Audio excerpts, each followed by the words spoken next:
nuevamente estamos con ustedes compartiendo acerca de los profetas menores, que es una de las materias que se imparte en el Colegio Bautista de Teología. En esta cuarta y última parte vamos a hablar acerca de 4 profetas, los profetas Abdías, Ageo, Zacarías y Malaquías. Pero para que hagamos una recapitulación de algunos puntos importantes, hemos mencionado, por ejemplo, por qué es que reciben el nombre de profetas menores. Y la razón es precisamente, entre otras cosas, porque en el texto hebreo los profetas desde Oseas hasta Malaquías formaban un solo manuscrito. Precisamente porque sus escritos son cortos. Por ejemplo, tenemos el caso de Abdías, que es un capítulo, y en el caso de Ageo, por ejemplo, que son 2 capítulos, Jonás solamente son 4. Entonces, por eso era de que los escribas lo que hicieron fue ponerlos en un solo rollo, y precisamente como era un manuscrito relativamente, si se hubieran hecho en manuscritos separados, hubieran sido manuscritos muy cortos. Entonces los unieron en uno solo, y posteriormente cuando se tradujo la Vulgata, cuando se tradujo la Biblia al latín en la Vulgata, ya se comenzó a acuñar el término de profetas menores. Pero llama la atención poderosamente, y creo que hemos podido notar a lo largo de estos estudios, cómo se ve que el mensaje de los profetas toca situaciones que incluso se dan en el presente, ¿no? No solamente es aquello de que eran problemas que ellos vivían en su momento y como que ya no tiene nada que ver con nosotros, o como que son situaciones que ya se resolvieron, sino que son situaciones que definitivamente el mensaje de los profetas menores tiene muchas cosas que decirnos para nosotros. Si usted no ha tenido la bendición de poder leer los profetas menores, yo le invito a que a partir de ahora se motive y los lea. Son escritos cortos, no le va a tomar mucho tiempo y se va a dar cuenta precisamente de la bendición que significa el conocer su mensaje. Vamos a comenzar a hablar acerca del profeta Abdías, En el caso de Abdías, la forma hebrea de Abdías es Obadía. Cuando usted oiga ese nombre así, por ejemplo, como Isaías, Jeremías, Abdías, Josías, todos esos tienen lo que en el hebreo se conoce como la partícula teofórica, que es precisamente formado por las letras hebreas Yod, Hei. Entonces, precisamente el nombre de Abdías, precisamente es porque en el hebreo es Obadía, que tiene la Yod, Hei, que precisamente forma parte de lo que se conoce como la partícula teofórica, o sea que incluye el nombre de Dios. En el caso de Abdías, lo que significa es sirviente de Jehová. Eso es lo que el nombre de Abdías significa, sirviente de Jehová. Y el mensaje de Abdías, a pesar de que es un mensaje corto, y que es dirigido precisamente hacia Edom, no por eso quiere decir de que para nosotros no tiene importancia aún en la actualidad. Porque el libro de Abdías, específicamente en Abdías 1 del 3 al 4, nos dice lo siguiente: la soberbia de tu corazón te ha engañado, tú que moras en las hendiduras de las peñas, en tu altísima morada, que dices en tu corazón, ¿quién me derribará a tierra? Si te remontares como águila, y si entre las estrellas pusieres tu nido, de allí te derribaré, dice el Señor. ¿Y qué tiene de especial este mensaje de Edom y por qué el profeta Abdías le menciona esa situación que dice que moras en las hendiduras de las peñas? Precisamente porque en el territorio de Edom está precisamente una de las ciudades más famosas de la antigüedad, que es precisamente la ciudad de Petra, que Petra es incluso un patrimonio de la humanidad, precisamente porque es una ciudad que ha sido construida precisamente literalmente en la piedra, tan así de que han construido palacios, han construido habitaciones, una serie de cosas. Y el acceso a Petra es un acceso bien reducido, porque a lo sumo para poder entrar, pues hay como un pequeño pasadizo, precisamente que tiene roca a ambos lados, y que a lo sumo lo más que pueden pasar por ahí son unas 5 a 7 personas a la par, ¿no? Porque es algo tan estrecho. El acceso en sí es muy complicado en tiempos antiguos, precisamente para los ejércitos de ese entonces. el entrar por una puerta, por un acceso tan estrecho, prácticamente estaban en desventaja si ellos querían atacar la ciudad de Petra. ¿Y qué es lo que sucede? Precisamente el hecho de que la ciudad misma estuviera construida de esa manera, eso a ellos como que les daba cierta dosis como de invencibilidad, aquello de creer de aquí nadie nos puede sacar, que fue una situación muy similar, por ejemplo, a la que vivió Nínive en la época de Jonás, en la época de Nahum, de que también era una ciudad que estaba muy bien fortificada, pero que hubo una cosa que ni la ciudad de Nínive ni la ciudad de Edom pudieron resistir, y es el juicio de Dios. El juicio de Dios precisamente ante la soberbia de aquel tipo de personas que se creen intocables, que se creen que porque están en una posición de poder, que porque se creen que están en una situación en la cual aparentemente no les va a suceder nada, cuando el juicio de Dios llega, lo puede hacer tambalear incluso aún hasta el más fuerte. Y nosotros podemos notar incluso cómo en la actualidad ese fenómeno se sigue repitiendo y cómo se ve que aún con todo y eso, como que el ser humano no aprende. Nosotros podemos ver, por ejemplo, en los conflictos actuales, cómo es de que aquellas naciones que aparentemente se consideraban todopoderosas, cómo es que aquellas naciones que se consideraban prácticamente invencibles, precisamente con las guerras que se están viviendo en el presente, una de las cosas que ha quedado claro es precisamente que aún aquel que se considera más fuerte, aún aquel que se considera invencible, cuando el juicio de Dios interviene, puede ser doblegado. Abdías, por ejemplo, hablándonos acerca de su mensaje, una de las cosas que condena es la traición, porque precisamente el territorio de Edom, podemos recordar de que precisamente ellos son descendientes de Esaú. En algún momento, una de las cosas que ellos hicieron fue precisamente cuando el pueblo de Israel andaba por el desierto, fue que le negaron el paso. Entonces, ¿qué es lo que sucede? Abdías, precisamente en Abdías capítulo 1, versículos del 10 y 12, dice lo siguiente: por la violencia hecha a tu hermano Jacob te cubrirá vergüenza y serás cortado para siempre.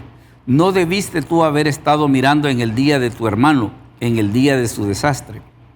¿No debiste haberte alegrado de los hijos de Judá en el día que se perdieron, ni debiste haberte jactado en el día de la angustia?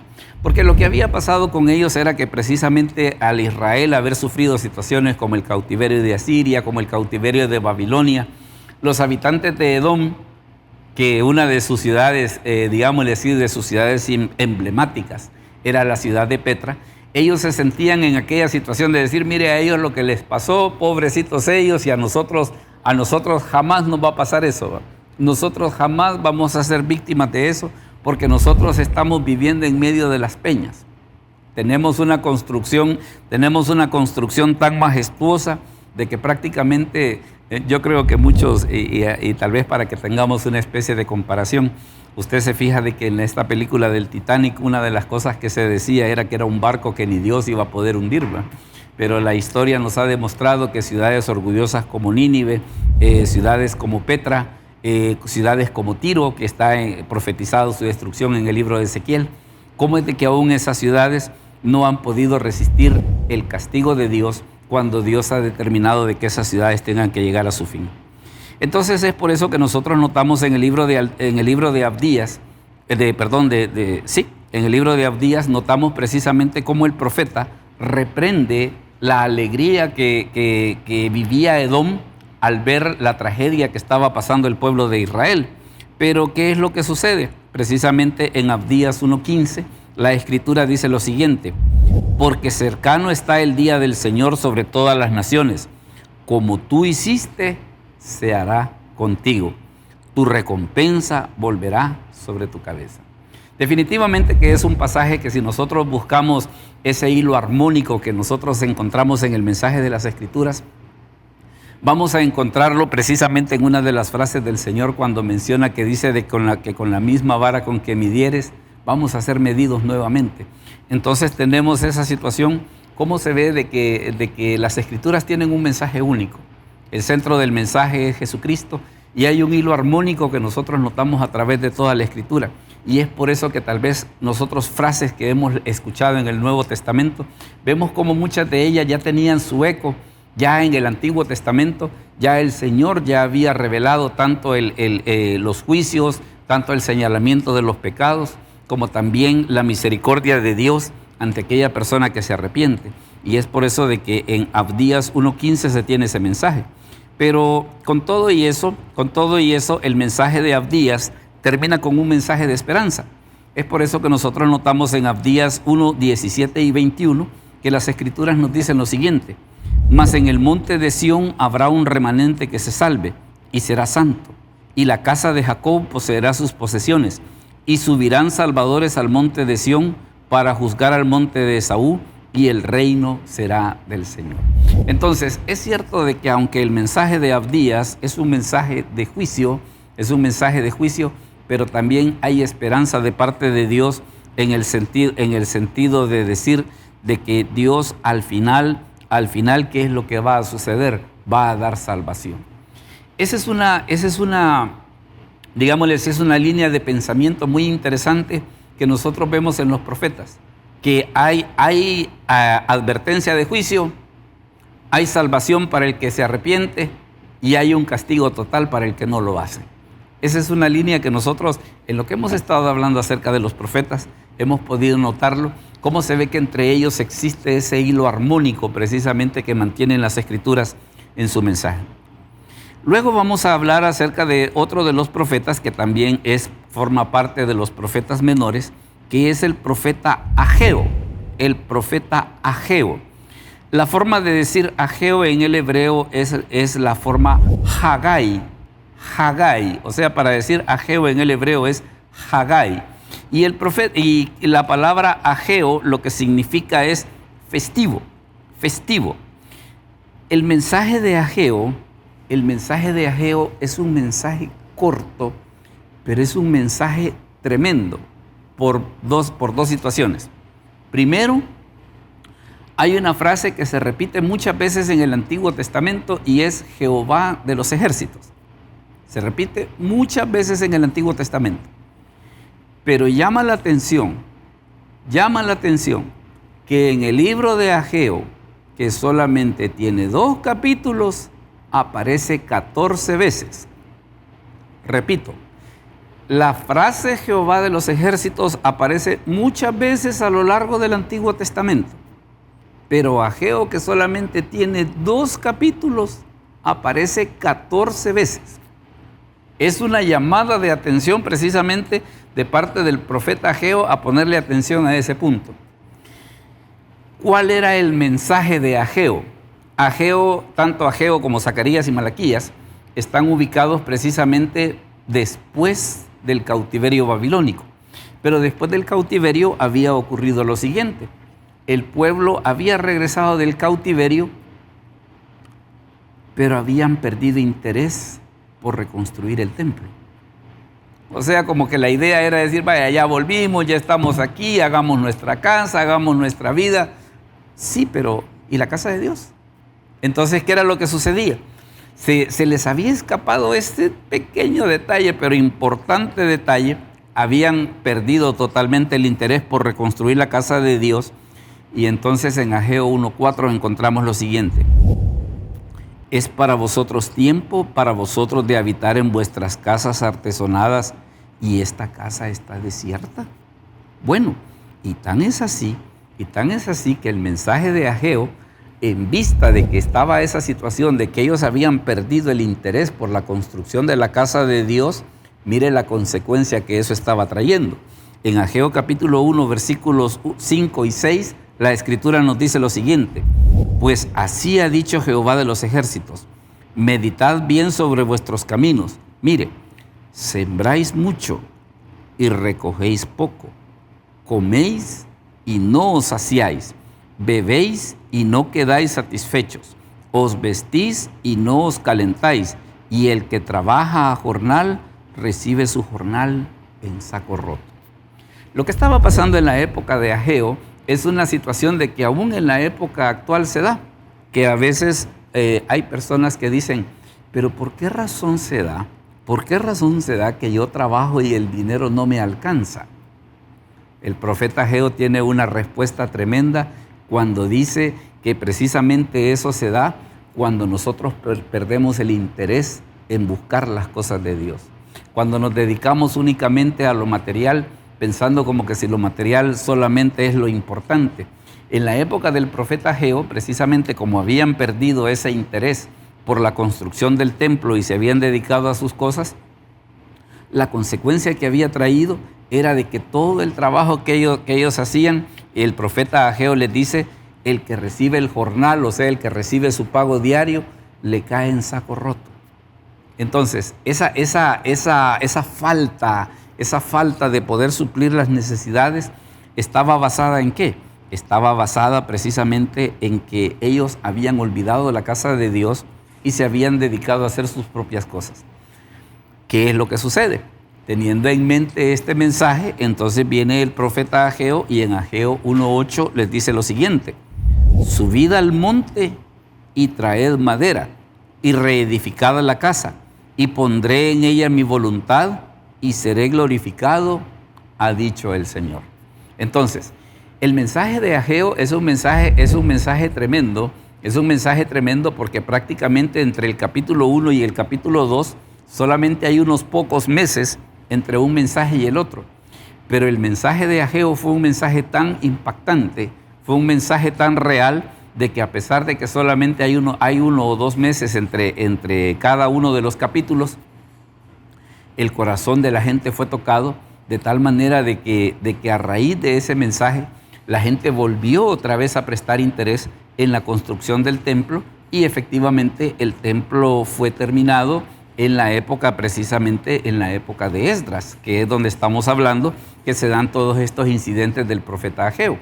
Pero vemos cómo el mensaje de Ageo definitivamente no ha perdido vigencia.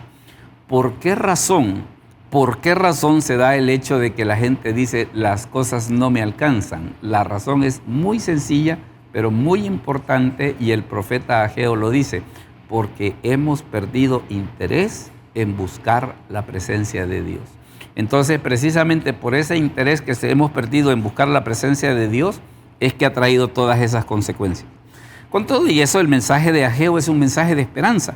Es por eso que leemos en Ageo capítulo 2, versículos del 4 al 5, que las Escrituras nos dicen lo siguiente: pues ahora, Zorobabel, esfuérzate, dice el Señor, esfuérzate también, Josué, hijo de Josadac, gran sacerdote, y cobrad ánimo, porque cobrad ánimo, pueblo todo de la tierra, dice el Señor, y trabajad, porque yo estoy con vosotros, dice el Señor de los ejércitos. Y mire, mi espíritu estará en medio de vosotros, no temáis.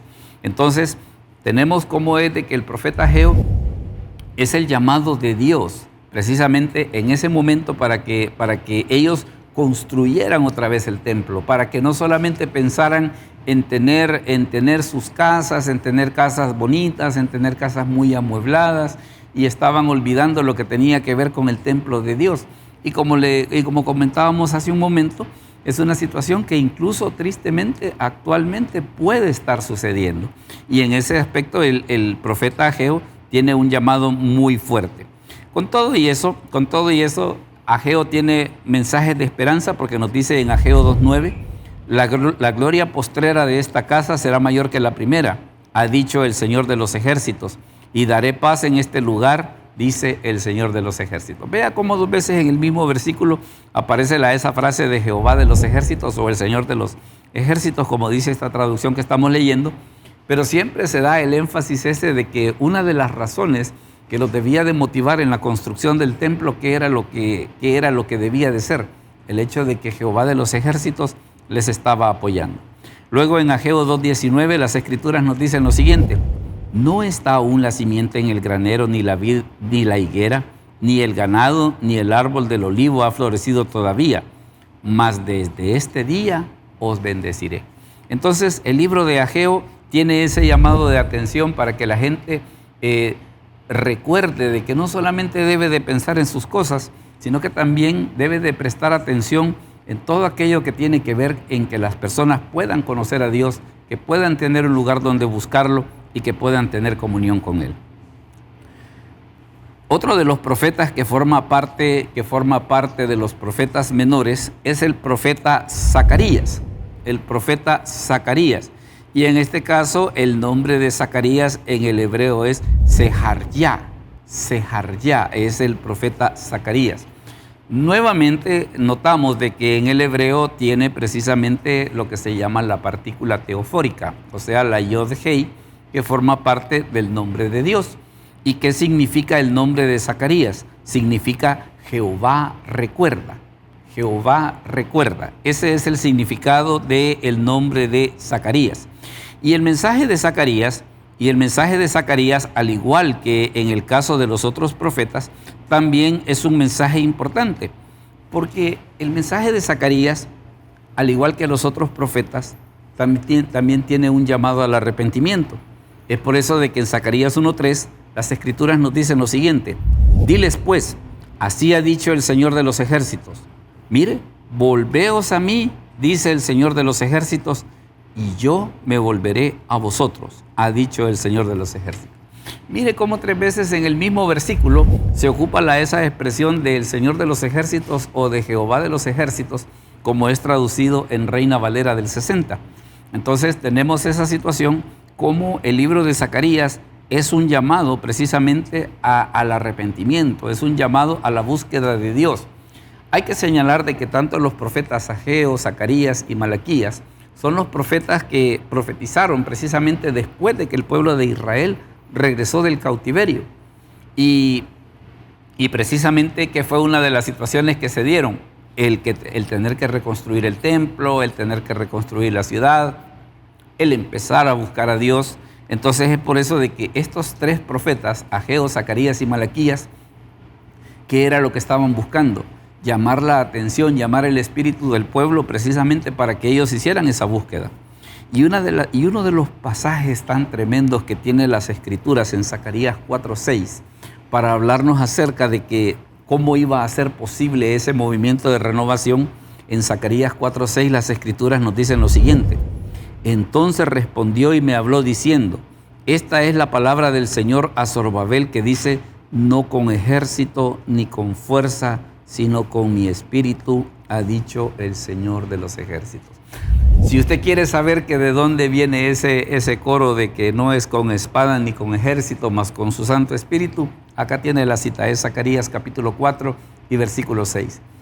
Y quiero llamar su atención a esto por lo siguiente, porque precisamente a veces los profetas menores o muchas partes del Antiguo Testamento en general no se leen porque se consideran aburridas, porque se consideran difíciles, cuando en realidad lo que tienen es que tienen un montón de mensajes muy importantes para nosotros.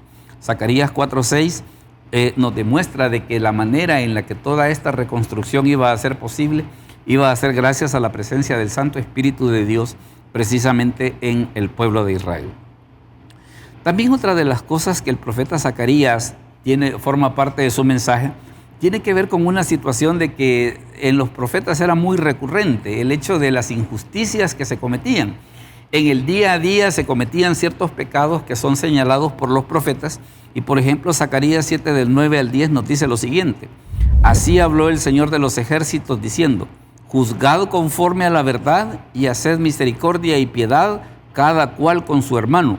No oprimáis a la viuda, al huérfano, al extranjero ni al pobre, ni ninguno piense mal en su corazón contra su prójimo. Entonces se ve que era un mensaje tan recurrente que precisamente los profetas tenían que estarlo reprendiendo constantemente. Hay 2 profecías que en el libro de Zacarías son muy importantes. Por ejemplo, Zacarías 9:9, que profetiza la entrada triunfal de Jesús sobre un pollino hijo de asna, y Zacarías 11 del 12 al 13, donde se profetiza precisamente la traición de Judas y que el Señor sería vendido por 30 piezas de plata. Entonces tenemos cómo se ve de que desde el Antiguo Testamento, aún un profeta como este ya hablaba precisamente acerca de situaciones que tenían que ver con el ministerio de Jesús. Es por eso de que, bueno, incluso Zacarías 12:10, que también tiene otra profecía muy interesante, nos habla acerca del costado de Jesús que sería traspasado. Es por eso que Zacarías 12:10 dice así: y derramaré sobre la casa de David y sobre los moradores de Jerusalén espíritu de gracia y de oración, y mirarán a mí, a quien traspasaron, y llorarán como se llora por hijo unigénito. También en Zacarías 13:7 está profetizado el hecho de que los discípulos, al Jesús ser capturado, ellos huirían y le dejarían solo. Porque Zacarías 13:7 dice: leva la espada contra el pastor y contra el hombre compañero mío, dice el Señor de los ejércitos, hiere al pastor y serán dispersadas las ovejas. En Mateo 26:31 se hace referencia precisamente a esta misma cita para explicar el por qué los discípulos huyeron cuando Jesús fue capturado. Y luego hablemos de último del profeta Malaquías. El profeta Malaquías. Y Malaquías, como se dice en el hebreo, se dice Malají. Malají es el profeta Malaquías. ¿Y qué significa Malaquías? Significa mi mensajero. Mi mensajero. El nombre de Malaquías o Malají, decimos, en el hebreo significa mi mensajero. Y el mensaje de Malaquías es un mensaje tremendo, porque en el caso de Malaquías se daba una situación, que Malaquías daba su profecía y la gente le discutía. No era aquello de que Malaquías daba el mensaje y la gente lo aceptaba sin mayor cosa o se quedaban callados, no, sino que lo que se ponían era que se ponían a discutir con él. Y notamos eso, por ejemplo, en Malaquías 1, 6 y 8, donde el profeta nos dice: el hijo honra al padre y el siervo a su señor. Sí, pues, soy yo padre, ¿dónde está mi honra? Y cuando ofrecisteis el animal ciego para sacrificar, ¿no es malo? Asimismo, cuando ofrecisteis el cojo, el enfermo, ¿no es malo? Esto tiene que ver porque cuando el profeta Malaquías les dice que si yo soy vuestro padre, ¿dónde está mi honra? La gente le dijo: ¿y en qué lo hemos deshonrado? Porque esa es una constante que se da en la profecía de Malaquías, el hecho de que la gente, cuando el profeta daba su mensaje, se ponían a alegar y a discutir con él, como queriendo decir: mira, nosotros no estamos haciendo eso. Nosotros no estamos haciendo eso. Entonces Malaquías tenía que argumentar de nuevo y dar su respuesta. Es por eso de que, por ejemplo, tenemos Malaquías 2:14 y 16, donde dice: porque el Señor ha atestiguado contra ti y la mujer de tu juventud, contra la cual has sido desleal, siendo ella tu compañera y la mujer de tu pacto, porque el Señor Dios de Israel ha dicho que Él aborrece el repudio. Y nuevamente entrábamos en esa dinámica precisamente donde la gente se ponía a discutir con él. Es por eso de que en este pasaje de Malaquías capítulo 3, cuando Malaquías les dice: vosotros todos me habéis deshonrado, dice la Escritura que la gente le dijo: ¿y en qué lo hemos deshonrado? Malaquías tiene esa dinámica de que cuando el profeta daba el mensaje, la gente discutía y la gente se ponía a contradecir el mensaje del profeta. Entonces Malaquías les dice: ustedes me han robado, dice, en los diezmos y en las ofrendas. Y es donde está ese famoso pasaje de Malaquías 3:10, cuando habla acerca de traer todos los diezmos al alfolí y haya alimento en mi casa. Luego, el libro de Malaquías prácticamente hace un puente con el Nuevo Testamento, porque el libro de Malaquías nos termina hablando acerca de Juan el Bautista. Es por eso que en Malaquías 4, 5 y 6 dice: he aquí yo os envío el profeta Elías antes que venga el día de Jehová grande y terrible. Él hará volver el corazón de los padres hacia los hijos y el corazón de los hijos hacia los padres, no sea que yo venga y hiera la tierra con maldición.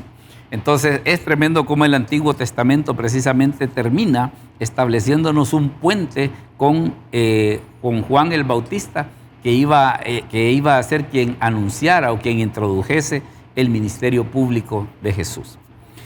Es así como damos por terminado precisamente este cuarto y último capítulo, hablando acerca de los profetas menores.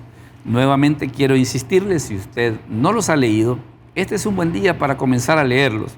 Y si usted ya los leyó, pero quiere conocer un poco más al respecto, le invitamos a que pueda formar parte del Colegio Bautista de Teología. Puede llamar en horarios de oficina, donde con mucho gusto se le dará la información correspondiente. Y si usted nos ve fuera del Salvador, usted puede visitar la página de internet tabernáculo.net, donde puede encontrar la versión virtual del Colegio de Teología y también conocer el mensaje de los profetas menores.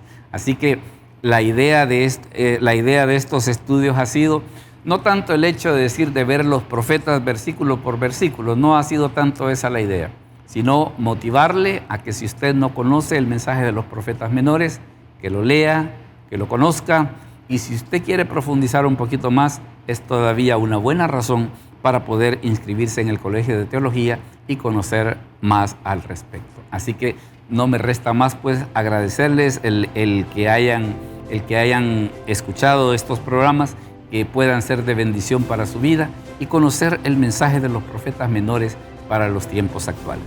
Así que muchas gracias por su atención y que Dios les bendiga.